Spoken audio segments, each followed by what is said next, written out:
자, 토크 콘서트 청년 공감에서는 여러분이 앞으로 살아갈 서울 그리고 청년의 삶과 연결된 진짜 살아있는 정책에 관한 이야기를 들려드리고 있는데요. 이 이야기의 중심엔 서울시의회가 있습니다. 이 서울시의회의 의원들이 직접 발로 뛰며 얻은 결과물이 정책에 반영이 되죠.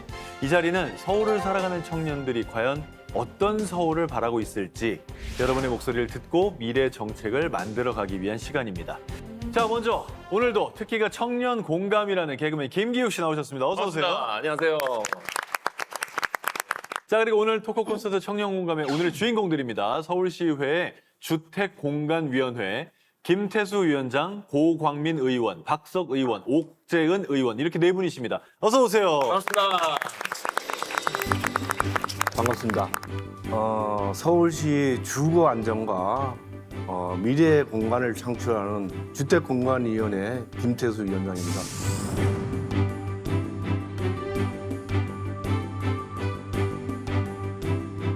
네, 반갑습니다. 서울의 도시경쟁력 향상을 통해서 서울 시민의 삶의 질을 더 발전시키고 향상시킬 수 있도록 노력하고 있는 서울시의회 주택공간위원회 고광민 의원입니다.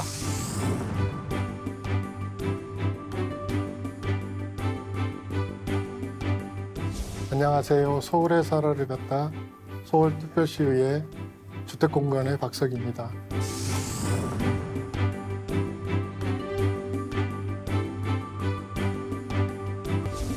사람과 자연 그리고 문화가 함께 공존하는 서울시를 만들기 위해 의정활동에 힘쓰고 있는 서울시의회 주택공간위원회 옥재은 의원입니다.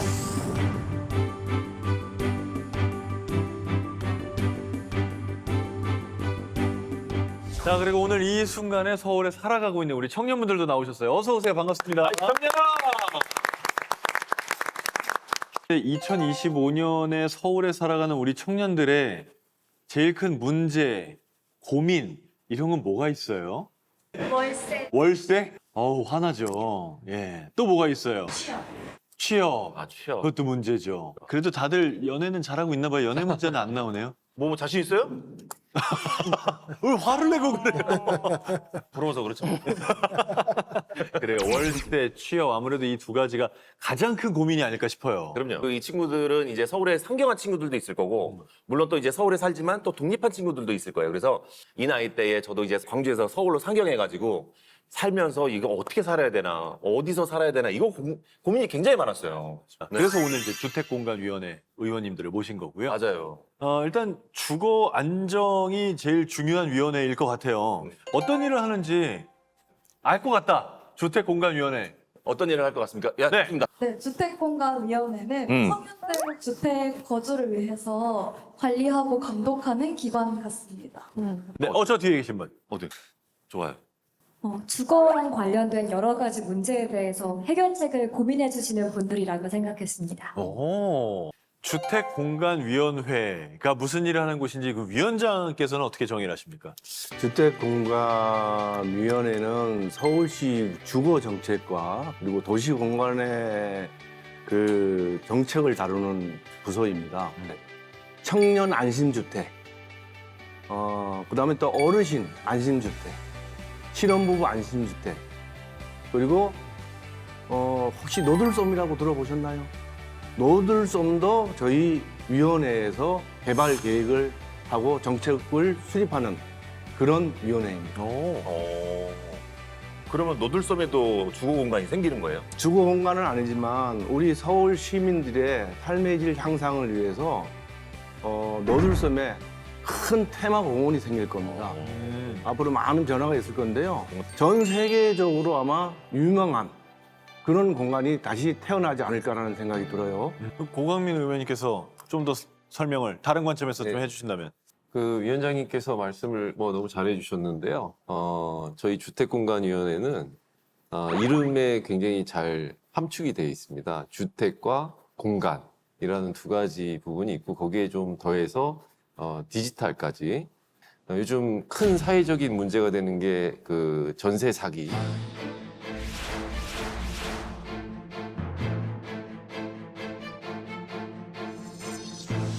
이제 그런 부분에 있어서 피해자 보호라든지 임차인 보호 이런 부분의 정책들도 저희 위원회에서 다루고 있고요. 공간적인 부분에 있어서는 우리 서울에 있는 용산 국제 업무 지구라고 해서 용산도 굉장히 크게 개발을 하고 있고요. 한강버스라든지 또 상암동에 생길 예정인 서울링 같은 대관람차라든지 이런 서울의 미래 공간을 설계하는 일도 같이 하고 있고요.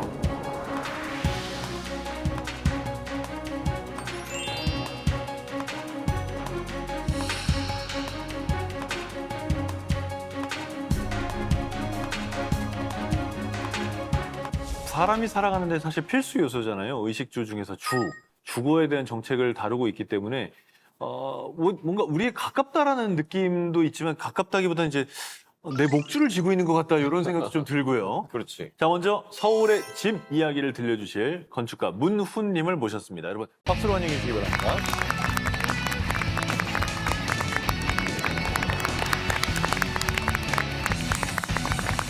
제가 이제 거창하게 제목을 정해봤어요. 집 우주를 담다. 근데 왜 그랬냐면은 사실 집이라는 게 각 개별로 다 개인이잖아. 그죠? 개인이 얼마나 다양해요. 그래서 사실은 집이야말로 정말 우주만큼 다양하다고 생각합니다. 그래서 이렇게 제목을 지었습니다. 이제 제 작업을 통해서 좀 이제 건축을 이해해 보도록 하죠. 의뢰인이 보통 오면 이제 얘기를 해요. 어떤 얘기를 하냐면 어떤 집을 원한다. 그래서 이분이 오시더니 뭔가 굉장히 높은 집을 원한대요. 아주 땅이 좁은데 아주 높은 집이 원한다고 그래서 제가 이런 스케치를 했어요. 그래서 제가 스스로 이름을 지은 건 걸을 듯 말 듯한 집이에요. 그래서 그런 아이디어를 갖고 이런 걸 만들었어요. 자, 설명을 드리면 여기가 자기 집이에요. 4계층이. 그다음에 여기는 임대 공간. 그다음에 여긴 주차장이에요. 이거는 뭐냐면은 그 구름이에요.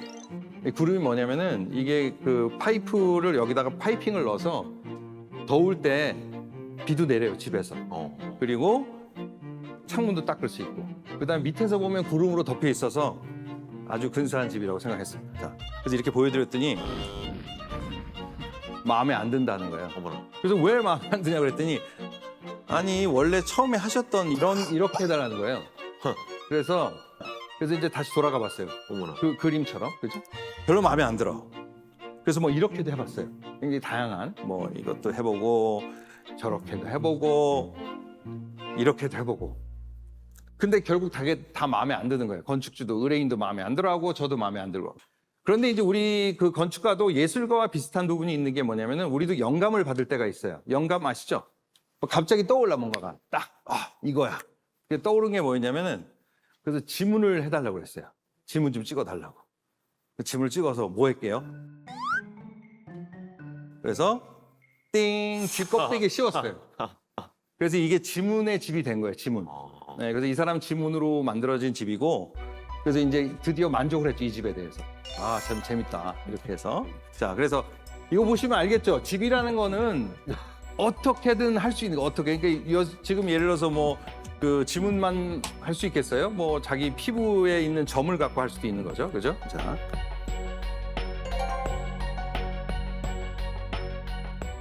이분이 자기가 집을 지어야 되는데 밑에는 임대를 놓고 싶고 집을 짓고 싶다고 저를 찾아오셨는데 두 가지를 요구했어요. 시계를 하나 달아달라는 거였고 시계 외부에다가 그다음에 욕실이 거실에 있어야 된다는 거예요. 욕실이. 특이하지 않아요? 근데 그 이유가 뭐냐면 세콤에 다니시는 분이야. 그래서 깨 있다가 딱 오면은 아이들 목욕하는 걸 보고 싶다는 거예요. 그래서 그게 이제 주제가 됐는데 아이들을 위한 집을 많이 이렇게 배려를 많이 했어요. 목욕탕 여기 그 거실에 있는 목욕탕이고요. 재밌죠?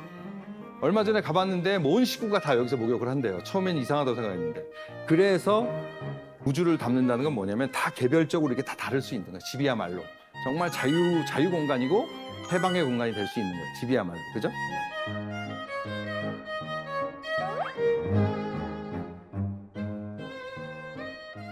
이 의뢰인도 되게 재밌는 분이 자기가 드라큘라라는 거예요. 전생에. 그래서 네. 그래서 드라큘라를 위한 집을 지어달라고 해서 이분도 되게 재밌었어요. 그래서 이분을 위해서 제가 사실 성공을 했어요. 드라큘라처럼. 어떻게 했냐? 드라큘라가 특징 중에 하나가 뭐예요? 그 공간을 이동하는 거죠. 벽sak으로. 그죠? 벽을 뚫고 지나다니잖아. 그래서 이 집이 그 사람만 다니는 계단이 있어요. 네. 자, 그래서 이 집은 이것도 주택과 여러 가지 복합적인 건데 보여드리는 홍대 앞에 가면 아직 있고요. 뭐 주거하고 여러 가지 복합된 상태를 보여드리는 건데, 자, 여러 사진들 보이시죠? 드라큘라로서 눈도 빨갛게 해드렸어요, 이렇게. 네, 보이세요? 네.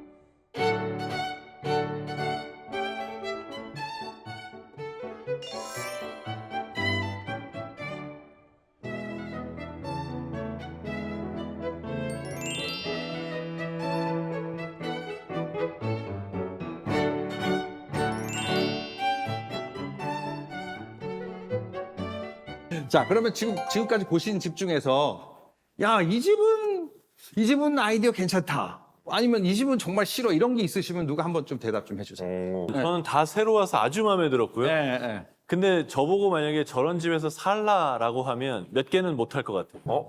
그러니까 이게 사람마다 다 다르다니까. 그럼요. 그래서 개별성이 중요한 거예요, 개성이. 다 이 집이 좋다고 할 필요 없어요. 네. 자, 또 뭐. 저는 아직 많이 남았어요. 아니 아파트에서도 살아봤고 네. 단독주택에서도 살아봤는데요. 부러워. 네. 지금 현재는 아파트에서 살고 있는데요. 지금 건축가님의 작품을 봤을 때는 그냥 아파트에서 살면서 세컨하우스 정도로 저렇게 도시살림? 하면 참 좋겠다라는. 솔직하신 말씀이신 네, 것 같아요. 그래서 뭐 이런 거죠. 너무 이렇게. 저건 약간 갸우뚱, 뭐 너무 한 거 아닌가라고 네, 생각할 수도 있을 거. 아니, 뭐 좋겠다라는 좋습니다. 생각이 네. 들었습니다. 네, 네, 네. 네. 근데 그런 거 물어봐도 돼요? 뭐, 여기 네. 저렇게 건축을 맡기면 비용이 얼마나 드는지 이런 것도 물어봐도 돼요? 물어볼 수 있는데 비싸요. 아, 그래요? 네. 공사비의 10%에 주셔야 돼요. 10%는 공사비 10% 줘야 돼요. 설계비가. 네. 그러니까 이게 그래서 사실 집을 짓는 게 되게 어려운 건데 좋은 건축가한테 만나서 내 생각을 많이 투영해서 집을 지으려면 설계 단계부터 공사할 때까지 돈은 많이 들어가는데 근데 나중에 팔려 그러면 안 팔려요.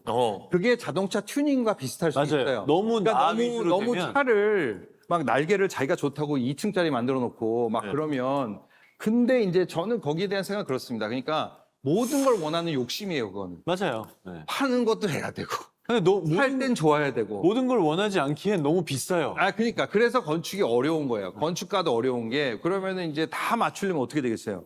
비슷한 집 그러니까 맞아요. 아파트가 되는 거예요. 결국. 맞아요. 다들 불만 없는 집. 네, 그렇지. 그러니까 근데 아무도 사실 좋아하지 않는 집. 네. 그리고 내 추억도 없는 집. 네. 추억거리 있어요, 아파트에 대해서? 없잖아요. 하나도 없어요. 그러니까 그게 문제예요. 저는 추억이 없어졌어요. 그런 건축가님이 아파트 살면 굉장히 실망할 것 같아요. 지금은 아파트에 살고 있어요. 그래요? 아니, 왜냐면은 제가 아파트밖에 여력이 없어요. 그러니까 집을 짓는다는 건 비용이 더 많이 들잖아요. 네. 저도 뭐 아파트에 살고 있는데 다행히 2층 나무 앞에 있거든요. 네. 그래서 제가 강아지처럼 매일 이렇게 앞에 가서 이렇게 그 나무 보고 있어요. 까치도 왔구나, 뭐 이러면서. 본인은 아파트 살면서 답답합니까? 아니면 만족합니까? 답답하죠. 아, 그렇구나. 중이 제 머리 못 깎는다는 얘기가 어쩌면 맞는 얘기일 수도 있겠다.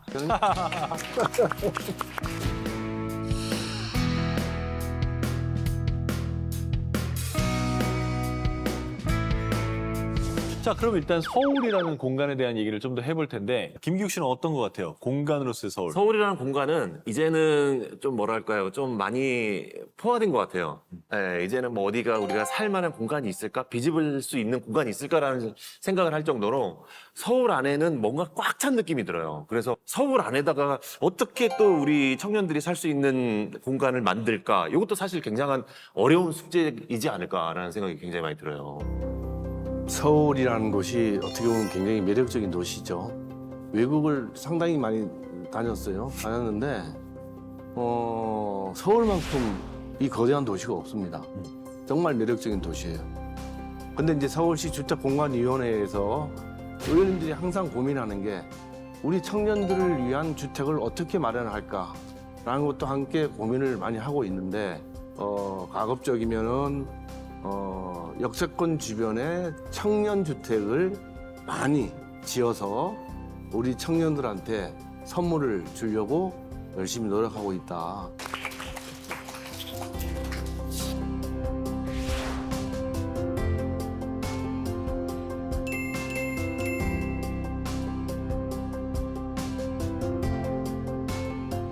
고 의원님도 관련돼서 법안 발의하신 게 있으시죠? 예. 서울에서 이제 건축을 할 때 가장 기간적으로 봤을 때 오래 걸리는 부분 중에 하나가 심의 기간이거든요. 네, 심의를 좀 단축하고 임의적으로 심의 대상을 선정하는 것이 아닌 명확한 심의 대상을 규정하고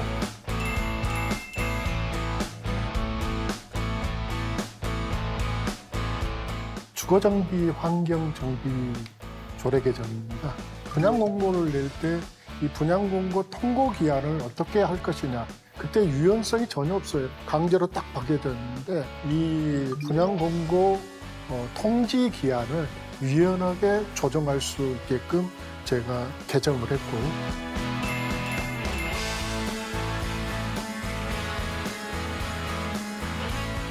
저는 그 신혼부부나 또는 한부모 가정이 처럼 이렇게 아이를 키우다 보면 그때 대출을 받게 되는데요.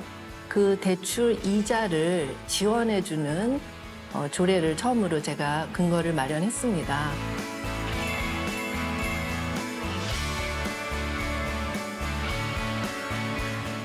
그래서 앞으로 우리 많은 서울시에서 발의되는 조례들을 통해서 우리 서울시가 더 한층 살기 좋은 서울시가 될 것이라고 생각합니다. 이 정말 전문 영역에 계신 분들이 어떻게 정책을 세우고 또 그걸 어떻게 실행해 나가는지를 우리가 잠깐 좀 엿볼 수 있는 그런 시간이었습니다. 자, 그러면 이번에는 우리 이 자리에 와 계신 청년 여러분들께서 나는 이런 고민이 있다 혹은 제안을 해주신다면 정말 좋을 듯합니다. 안녕하세요. 저도 강원도에서 올라와서 벌써 서울살이 6년 차인 대학생입니다. 그런데 요즘은 대학가가 좀 더 월세가 비싼? 오히려 뭔가 주객전도가 되는 그런 월세 문제가 있는데 제가 해외 생활을 2년 동안 잠깐 하고 들어왔는데요. 그 2년 사이에 월세가 한 20% 올랐더라고요. 학교 주변이.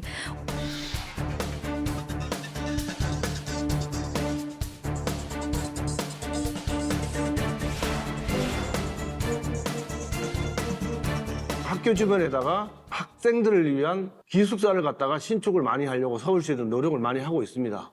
청년들에게 저리로 융자를 해서 학교 생활을 갖다가 원만하게 영위할 수 있도록 만들어준다든지 이런 부분을 갖다가 정책을 좀 개발을 해야 될 것 같아요. 그래서 이제 청년 공감을 위한 토론회이기 때문에 그런 부분도 귀담아 듣고 우리 주택공간위원회에서 나름대로 정책을 개발하겠다라는 약속을 좀 드리고 싶습니다. 저는 이제 서울에서 취업 준비를 하고 있는 졸업한 학생, 졸업을 한 상태입니다.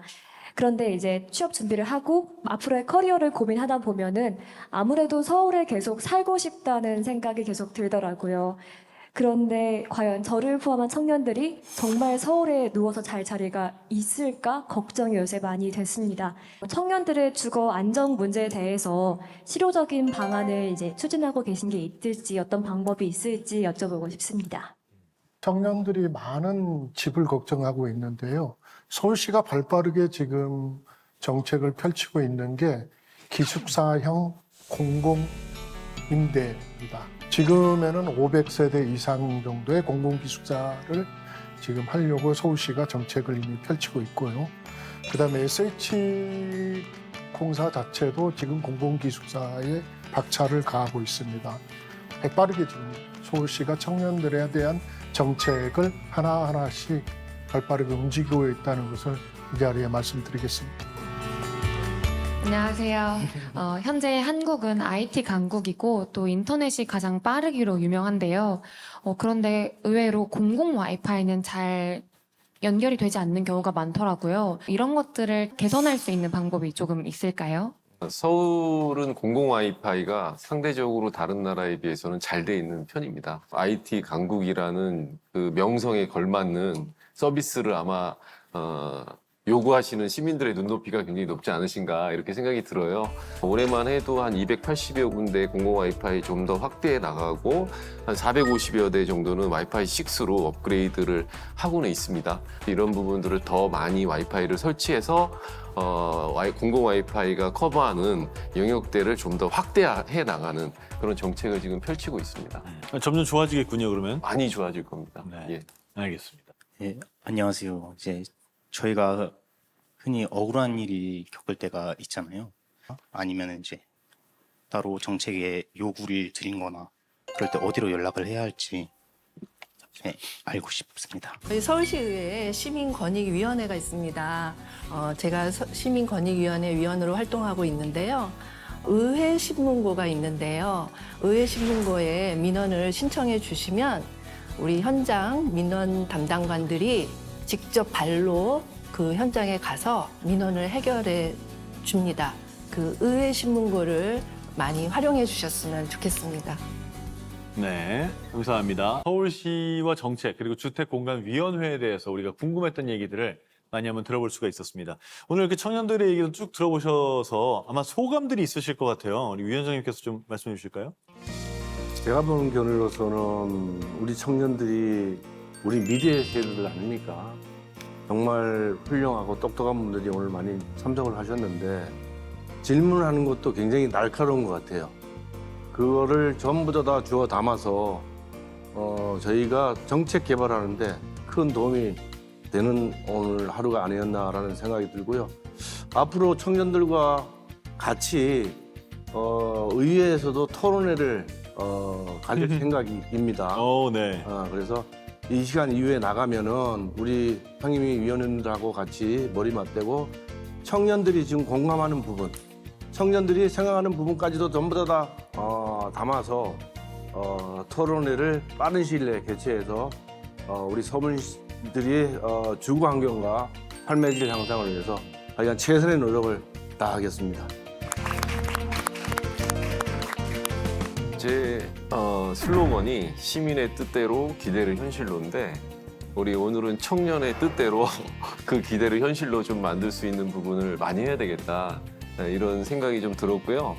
우리 서울 시민들의 보통의 삶, 또 우리 청년들의 보통의 삶에 좀 특별함이 더해질 수 있는 부분들을 만들기 위해서 좀 더 열심히 의정활동해야 되겠다. 이런 각오를 다지는 자리가 된 것 같습니다.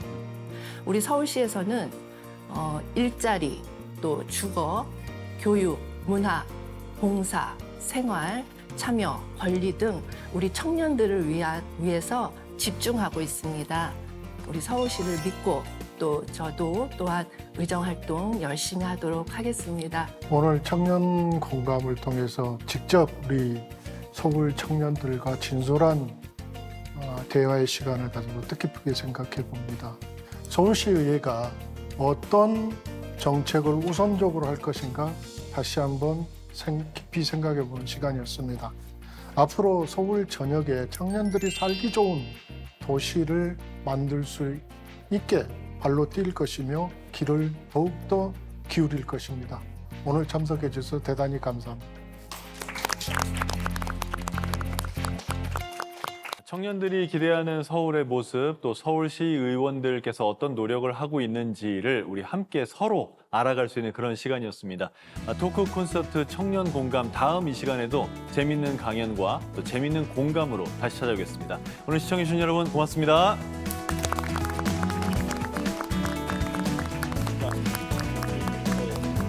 오늘 만나서 이야기를 해보니까 진짜 청년들의 이야기를 들으려고 열심히 발로 뛰고 계시구나라는 걸 좀 느꼈던 것 같아요.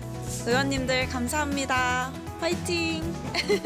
저는 청년으로서 제가 할 수 있는 일에 최선을 다하고 살아갈 테니까 의원님들께서는 의원님들 자리에서 최선을 다해 주시면 감사하겠습니다. 서울시의 화이팅!